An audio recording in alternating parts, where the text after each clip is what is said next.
that is breaking out at the middle school level. And it is unbelievable to think that heroin will be in the hands of a 6th grader. But that is exactly what's happening. What we have decided and talked about doing is actually having building a science laboratory in the Caucus district. This laboratory will be focused on 2 things: encouraging our students to get into the field of science and providing a resource, a place for teachers to go for teacher preparedness. I am a true believer that our kids are not getting into science because they are not getting science. It's one thing, I go back to my background in Port Arthur, Texas, when I was going to science. It was one thing to go into the classroom and learn science, but until I actually saw what science did for me in a laboratory is where I made the connection. Today, our kids do not get the science laboratory work they need to make that connection. Hydrogen plus water on paper is H2O. But hydrogen plus water in a laboratory is water. Okay? It makes a big difference to see that connection. And this is what we see that we're going to try to do. The laboratory project will introduce secondary school students to modern laboratory instrumentation. Now you say, what's modern laboratory instrumentation? We talk about technology and how we're losing our original technology. The instrumentation that we use in the forensic science is indicative and is used in ExxonMobil laboratories, in some cases TI, DuPont, all the pharmaceutical companies, and as instrumentation we talk about identified samples and then also quantitative samples. And there is no reason why it could not be brought down at the middle school and high school level. We're looking at the bridging the gap and talking about the disparity. I talk to college professors all the time, and I ask them, why aren't you all producing more students, African American students, in the sciences? Well, they say, Darryl, we're not getting them from the high schools. And the ones that we're getting, they're so far behind when it comes to laboratory work that it takes more time than it should to develop them and to become these scientists to graduate. And it was brought home to me. I just currently hired a co-op student from Jackson State University who's getting a PhD. And in her application, she put a list of instrumentation that she was familiar with. And when I asked her to talk about that, all she said was, well, this was something that we read about in college. Now, mind you, this is a very smart, intelligent African-American young lady. But she's saying she's going about to get a PhD and never physically touched the instrumentation that she's going to use in her field. So this, once again, just elevated my concern and need to produce a laboratory that will produce these students and teachers. The laboratory, once again, will introduce secondary students and teachers to science fair projects. CAP, Clinical Action Program Services, which I'm president of, we have had 2 summer programs at Paulson College here in Dallas, Texas. And it started off with a 2-week program and then a 4-week program. And what it basically did was brought students in that was interested in science fair projects, because that is the trend now, is to have science fair projects. And we also invite those teachers to come so they can understand what it does mean and the background needed for a science fair project.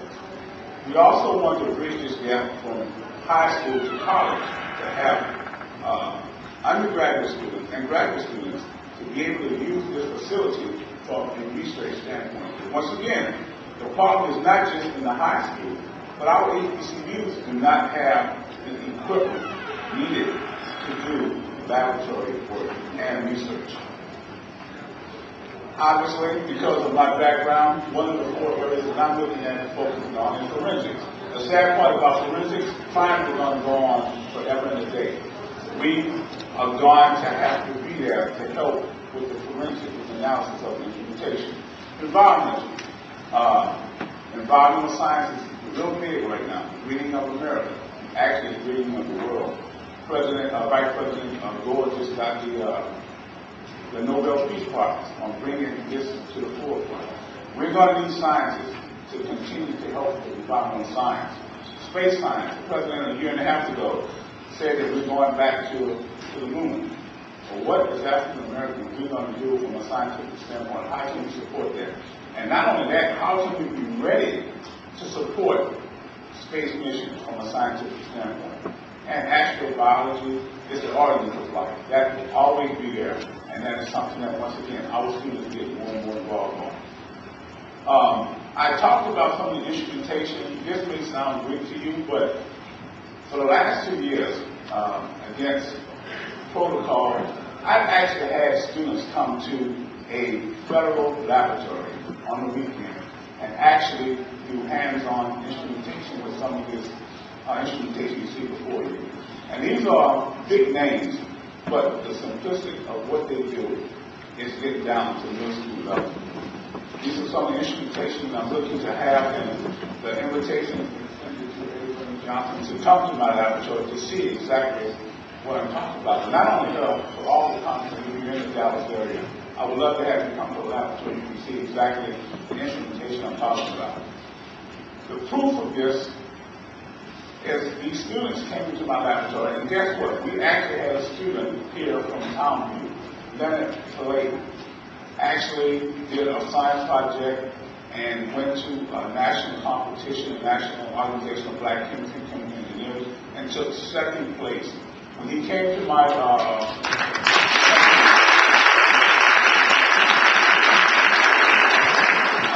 lawyers mad at me.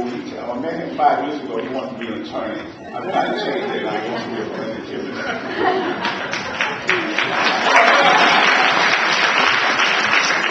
And Clay, I think, is a senior here at Townview.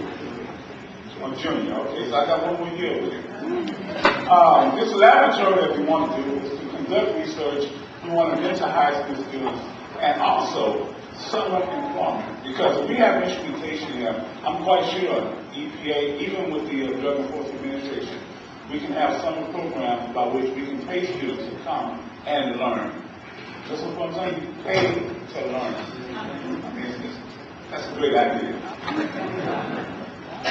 Young students, once again, will be trained on analytical instrumentation. And I put down here to know more about volcanoes. If I go to another science fair judging contest, and I hope I have no geologists in there, I don't think that's geology, but I see another science fair project with a volcano come down, people go crazy. We have the capabilities, we have the skill set for these kids to do more than what they've been doing in the past.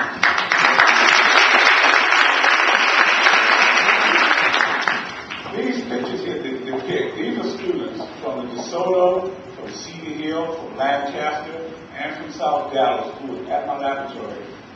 They're using instrumentation. And I couldn't tell you, I was amazed at the wide eyes I got on that Saturday morning when these kids actually came to my laboratory and actually worked with instrumentation. The problem with this is a federal laboratory. I have restrictions. The purpose of building a laboratory that everybody can be used, and not only for everybody to use, but it may start in Dallas, but I would love to see it in Houston, in Detroit, in Oakland, in Hollywood. There's no reason why this could not be a national program that we can start here in Dallas. One of my chemists, they are sitting with the students looking at infrared, working, and once again, she's only showing that he's actually doing the analysis of a substance. And I must tell you, it was not a controlled substance. It was not a controlled substance. I think it was aspirin. But this is something that, once again, it brings it to life of what we want to do with the support of the science initiative with Congressman Johnson. And once again, building a legacy for her, but also for science and technology. And the outcomes are obvious. We want to get more kids involved in STEM programs, STEM careers, and also we want to help our teachers to keep them constantly in the laboratory so they can keep up on today's technology. That's my presentation. Once again, I want to thank you so much for